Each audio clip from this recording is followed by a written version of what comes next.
Assalamualaikum warahmatullahi wabarakatuh. Baik, di sini saya dari kelompok 2, kelas fisika 3C untuk kelompok listrik magnet. Di sini kelompok kami membahas tentang materi 2.2 yaitu Divergence and Curl of Electrostatic Field atau divergensi dan curl bidang elektrostatistika. Baik, di sini anggota kelompok 2 ada Melati dengan NPM 1911 090214 dengan tugas meresum materi 2.2.1. Selanjutnya ada Emilia Dwi Anggraini NPM 1911 090267 sebagai resume materi 2.2.1. Ada Selisa Putri dengan NPM 1911 090248 dengan tugas resume materi 2.2.3. Ada Ikania Oktaviana dengan NPM 1911 090045 tugasnya resume materi 2.2.4. Ada Ike Yuni Priyasti dengan NPM 1911 090073 dengan tugas membuat PPT. Dan saya sendiri, Alvina Desya Ramadhani, NPM 1911 090286 sebagai pemateri. Baik, materi yang pertama yaitu mengenai subbab 2.2.1 mengenai field lines, flux, and Gauss laws atau garis bidang, flux, dan hukum Gauss. Pada prinsipnya, setelah kita selesai dengan subjek elektrostatistika, pada persamaan 2.8 memberitahu kita bagaimana menghitung bidang distribusi muatan, dan pada persamaan 2.3 juga memberitahu kita apa itu gaya pada muatan Q ditempatkan di bidang ini. Seperti yang mungkin Anda lakukan, integral yang terlibat dalam komputasi E bisa bernilai besar atau kuat, bahkan untuk distribusi muatan yang cukup sederhana. Sebagian besar lainnya, elektrostatistika dikhususkan untuk merakit sekantong alat dan trik untuk menghindarinya integral. Semuanya dimulai dengan divergensi dan curl E. Di sini, saya akan menghitung divergensi E langsung dari persamaan 2.8 di section 2.2.2 atau pada subbab 2.2.2. Tapi pertama-tama saya ingin menunjukkan kepada Anda pendekatan yang lebih kualitatif dan mungkin lebih intuitif. Mari kita mulai dengan kasus yang paling sederhana, yaitu muatan pada titik tunggal Q terletak di asal E sama dengan 1/4 pi E0 Q per R kuadrat R topi, yaitu pada persamaan 2.10. Untuk mendapatkan kesan pada bidang ini, saya mungkin membuat beberapa sketsa beberapa vektor representatif, seperti pada gambar 2.12a yang ini dan 2.12b berikut. Pada gambar 2.12a seperti 1/R kuadrat. Vektor semakin pendek saat pergi lebih jauh dari titik asalnya dan selalu mengarah keluar secara radial. Tapi di sini ada cara yang lebih baik untuk mewakili bidang ini, dan itu untuk menghubungkan panah ke atas ke bidang formulir gambar, yaitu pada gambar 2.12 yang B. Besarnya medan ditunjukkan dengan massa jenis garis bidang, kuat di dekat pusat di mana garis bidang berdekatan, dan lemah lebih jauh di mana mereka relatif berjauhan. Diagram garis medan itu ketika digambarkan dalam 2 dimensi permukaan untuk kerapatan garis yang mewakili lingkaran dengan jari-jari R adalah totalnya angka dibagi dengan keliling, atau N per 2 pi R, seperti 1/R, bukan 1/R kuadrat. Tetapi jika Anda membayangkan modelnya dalam 3 dimensi atau bantalan dengan jarum mencuat ke segala arah, maka kerapatan garis adalah jumlah total yang dibagi dengan luas bola atau N per 4 pi R kuadrat yang berjalan seperti 1 per R kuadrat. Diagram semacam itu juga cocok untuk mempresentasikan bidang yang lebih rumit, meskipun Anda harus memasukkan cukup banyak untuk mendapatkan pengertian yang akurat, tapi juga harus konsisten. Jika Q mendapat 8 baris, maka 2 Q 2 dikali 8 yaitu 16 baris ya. Dan juga Anda harus memberi jarak yang cukup. Mereka berasal dari muatan titik secara simetris pada segala arah. Dua dimensi permukaan untuk kerapatan garis yang melewati lingkaran dengan jari-jari R sama dengan N per 2 pi R. Sedangkan dalam 3 dimensi, maka kerapatan garisnya adalah N per 4 pi R kuadrat. Garis medan dimulai dengan muatan positif dan diakhiri dengan muatan negatif. Selain itu, medan tidak bisa menyeberang, tidak pernah menyeberang di persimpangan.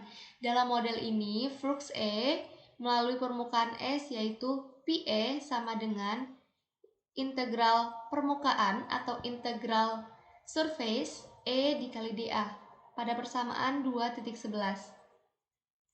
Jika divergensi E tidak nol dan itu tidak dapat terjadi ruang kosong, yaitu dari ukuran jumlah garis bidang yang melewati S. Saya memasukkan ke dalam tanda kutip karena tentu saja kita hanya dapat menarik sampel representatif dari garis lapangan, jumlah total tidak terbatas. Tapi untuk sampling rate tertentu, fluxnya sebanding dengan jumlah garis yang ditarik karena kekuatan medan. Ingat adalah sebanding dengan kepadatan garis bidang atau jumlah persatuan luas, dan karenanya E kali dA sebanding dengan jumlah garis yang melewati area yang sangat kecil dA. Flux listrik pada sembarang bidang sama dengan hasil perkalian elemen luas dan komponen-komponen tegak lurus vektor medan listrik E yang diintegralkan pada sebuah permukaan. Baik, di sini saya tuliskan pernyataan yang saya ucapkan berikut, yaitu PE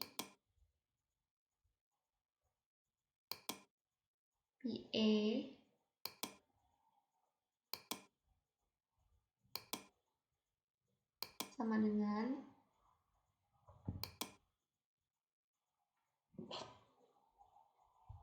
integral S. Integral S ini integral surface atau integral permukaan E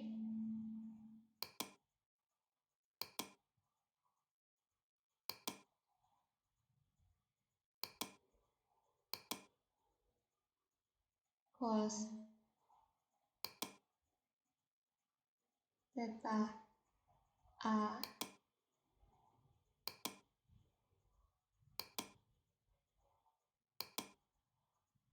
sama dengan integral E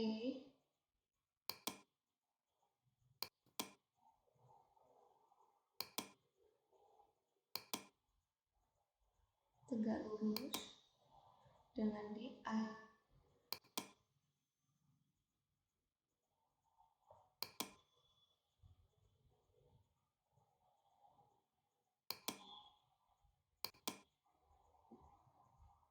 integral dari vektor A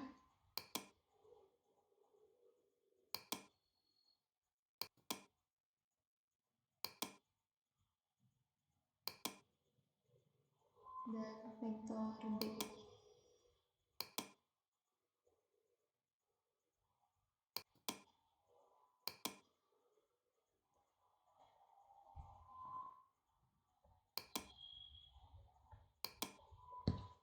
Baik.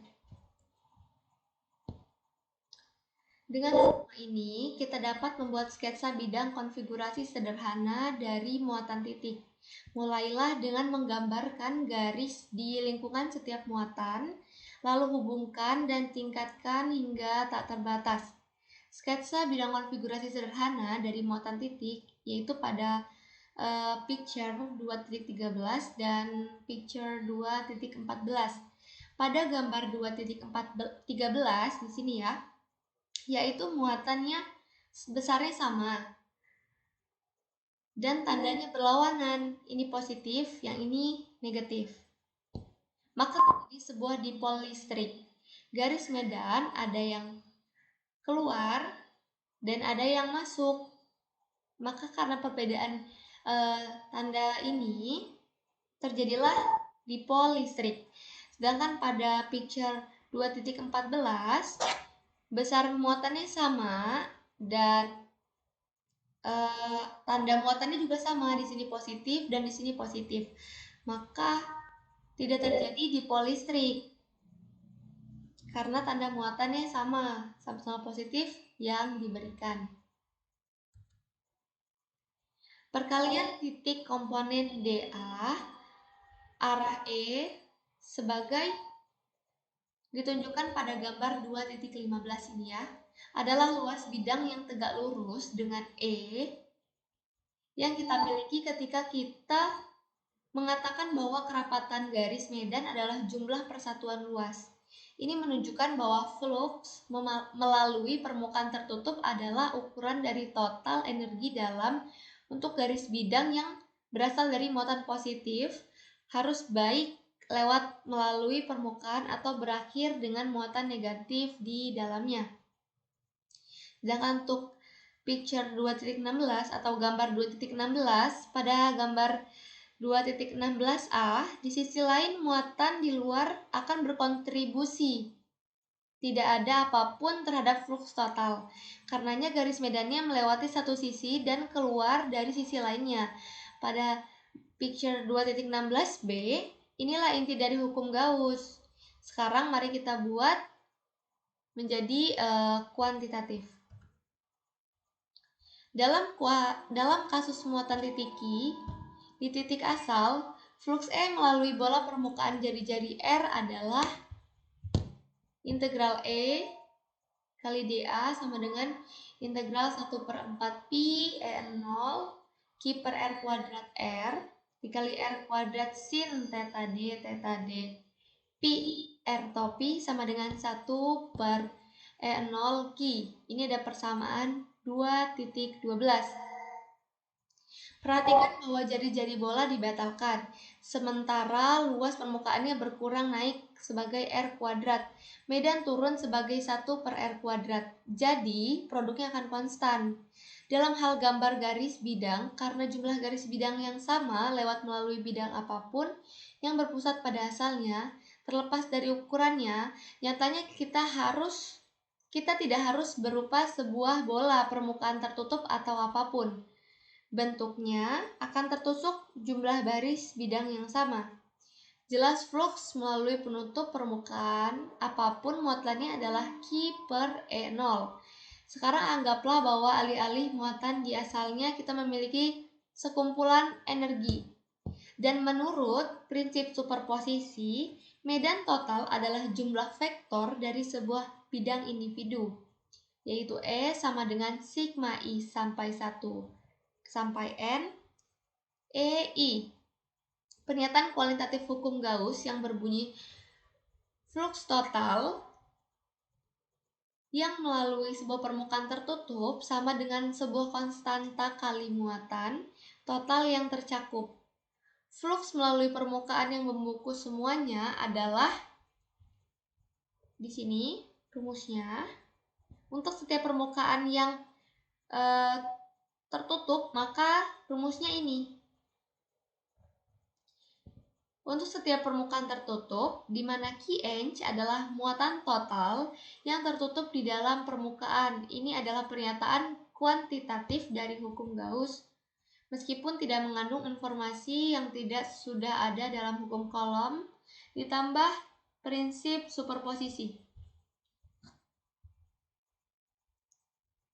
Perhatikan bahwa 1 per R kuadrat dari hukum kolom tanpa itu pembatalan penting dari R di persamaan 2.12 tidak akan terjadi dan flux total E akan bergantung pada permukaan yang dipilih, tidak hanya pada total muatan yang disertakan. Gaya I per R kuadrat lainnya akan mematuhi hukum Gauss dan aplikasi yang dikembangkan. Di sini terbawa secara langsung. Seperti berdiri, hukum Gauss adalah persamaan integral, tetapi kita dapat dengan lebih mudah mengubahnya menjadi satu diferensial dengan menerapkan teorema divergensi.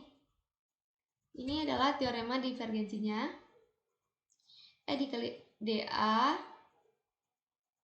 integral nabla dikali E dt. Qn sama dengan integral dari V P dt. Nah, integral dari nabla E dt sama dengan integral rho per E0 dt. Dan karena ini berlaku untuk volume apapun, maka integralnya pun harus sama, yaitu nabla dikali E sama dengan 1 per E0 rho pada persamaan 2.14.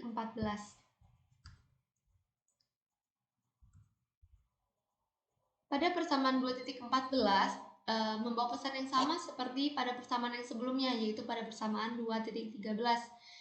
Itu adalah hukum Gauss berbentuk diferensial.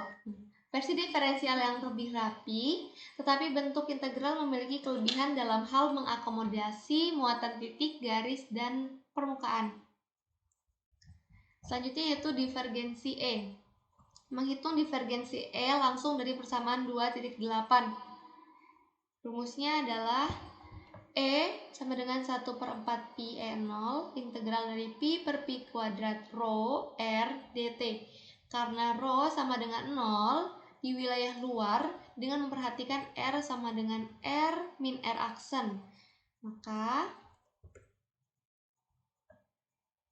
nabla E sama dengan 1 per 4 pi E0 integral nabla dari R per R kuadrat rho R aksen dt aksen. Nabla R per R kuadrat sama dengan 4 pi pangkat 3 R.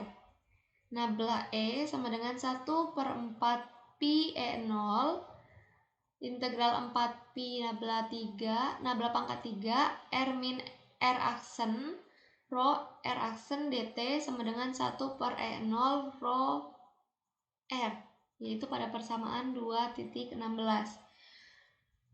Untuk memulihkan bentuk integral pada persamaan 2.13, kita perlu menjalankan argumen sebelumnya secara terbalik dengan mengintegrasikan melalui volume dan terapkan teorema divergensi, yaitu integral V nabla dikali E dt sama dengan integral integral surface E dot dA 1 per E0 integral V rho dt sama dengan 1 per E0 Qn. Selanjutnya akan membahas 2.2 mengenai application of Gauss law atau aplikasi dari hukum Gauss. Saya menghentikan perkembangan teoritis pada saat ini untuk menunjukkan kepada Anda kekuatan luar biasa dari hukum Gauss. Bentuk integral, jika simetri memungkinkan, sejauh ini memberikan cara tercepat dan termudah untuk menghitung bidang elektrik. Saya akan mengilustrasikan metode dengan serangkaian contoh. Tentukan medan di luar bola padat bermuatan seragam dengan radius R dan muatan total Q. Solusinya, gambarkan permukaan bola radius R kecil lebih besar daripada R besar. Ini disebut dengan permukaan Gaussian. Ini rumusnya. Dan Qn sama dengan Q. Pada pandangan pertama ini sepertinya tidak membawa kita terlalu jauh karena kuantitas yang kita inginkan atau E terkubur di dalam integral permukaan. Untungnya, simetri memungkinkan kita untuk mengekstrak E dari di bawah tanda integral. E tentu saja menunjukkan secara radial keluar, seperti halnya dA. Jadi kita bisa menghilangkan produksi. Menjadi integral surface E dA sama dengan integral mutlak E dikali dA. Hukum Gauss pada bola bermuatan. Bola isolator bermuatan merata dengan rapatan muatan seperti pada gambar. Dan besarnya E konstan di atas permukaan Gauss sehingga berada di luar integral. Jadi dapat diturunkan rumus Pi sama dengan Q per E0. Pi di sini adalah flux listrik dengan satuan Wb, Q yaitu muatan listrik dengan satuan Coulomb, dan E0 adalah permisivitas yaitu dengan besar 8,85 dikali 10 pangkat min 2 C kuadrat per Nm kuadrat. Jadi turunannya seperti ini ya. Pi sama dengan Q per E0, Pi sama dengan EA, Pi sama dengan E dikali 4 pi R kuadrat, Q per E0 sama dengan E 4 pi R kuadrat, E sama dengan 1 per 4 pi R kuadrat ya, dikali Q E0, E sama dengan K Q per R kuadrat. Bidang tak terbatas membawa muatan permukaan yang seragam. Temukan medan listriknya. Nah, dari persamaan ini bisa diturunkan hingga akhirnya ketemu E sama dengan Q per R kuadrat. Selanjutnya yaitu divergensi dan penggulungan medan elektrostatis. Yang pertama, Gauss pada garis yang panjang menentukan kuat medan listrik di sekitar muatan positif yang tersebar merata sepanjang sebuah garis lurus yang sangat panjang. Misalkan terdapat muatan garis tak hingga dengan rapat muatan. Dipilih permukaan Gauss berupa silinder setinggi H dengan jari-jarinya R dengan sumbu yang terletak pada muatan garis. Medan listrik seragam menembus selimut silinder. Medan listriknya. Dan tidak ada flux yang menembus tutup atas dan bawah tutup silinder. Dari hukum Gauss diperoleh integral dari E dA sama dengan 1 per E0 Qinch. Yang kedua yaitu hukum Gauss pada bidang datar. Menentukan kuat medan listrik sekitar muatan positif yang tersebar serba sama pada sebuah bidang datar yang sangat luas. Jumlah muatan persatuan luas atau rapatan muatannya. Sistem ini mempunyai simetri bidang. Gambaran garis medannya misalkan terdapat muatan bidang tak hingga atau non-konduktor dengan rapatan muatan. Dipilih permukaan Gauss berupa silinder dengan luas tutup kiri dan kanan sebesar A. Medan listrik seragam di kiri dan kanan bidang yang arahnya keluar. Tidak ada flux yang menembus selimut silinder. Seperti pada gambar ini. Sekarang simetri meditasi E harus berputar keluar secara radial. Jadi untuk bagian lengkungan silinder Gaussian yang kita miliki rumusnya adalah integral E dikali dA sama dengan integral mutlak E dA sama dengan mutlak E integral dA sama dengan mutlak E 2 pi SL. Sedangkan duanya tidak memberikan kontribusi apa-apa. Di sini E tegak lurus terhadap dA. Demikian maka rumusnya mutlak E 2 pi SL sama dengan 1 per E0 2 per 3 pi KLS pangkat 3. Dan akhirnya E sama dengan 1 per 3 E0 KS kuadrat S topi. Yang terakhir yaitu materi 2.2.4 tentang the curl of E, yaitu muatan titik berasal pada kasus ini dengan rumus E sama dengan 1 per 4 pi E0 Q per R kuadrat, yang dalam bentuk integralnya adalah sebagai berikut. Menghitung integral garis bidang dari beberapa titik A sampai beberapa titik B pada gambar 2.29. Sini ya. Nabla dikali ER sama dengan Q per 4 Pi E0 Nabla dikali 1 per R kuadrat R topi. Sedangkan integral permukaan Nabla dikali ER dA sama dengan 1 per 4 Pi E0 integral permukaan Nabla dikali 1 per R kuadrat R topi dA. Integral permukaan dari Nabla dikali ER dA sama dengan Q per 4 Pi E0 integral dari 1 per R kuadrat R topi dL sama dengan Q per 4 Pi E0 integral 1 per R kuadrat dR. Di sini dapat diketahui kalau dL sama dengan dR R topi ditambah RD theta topi dan R sin theta D pi sama dengan pi topi. Integral permukaan dari Nabla dikali ER dA sama dengan Q per 4 pi E0 dikali 1 per R. Jika dikali RA dan dikali RA, maka hasilnya akan menjadi Nabla dikali E sama dengan 0. Baik, sampai di sini penjelasan materi dari kelompok 2 mengenai subbab materi 2.2 tentang divergence and curl. Mohon maaf apabila terdapat kesalahan dalam penyampaian dan penjelasannya. Selanjutnya PPT-nya akan saya tampilkan di description. Terima kasih atas perhatiannya. Wassalamualaikum warahmatullahi wabarakatuh.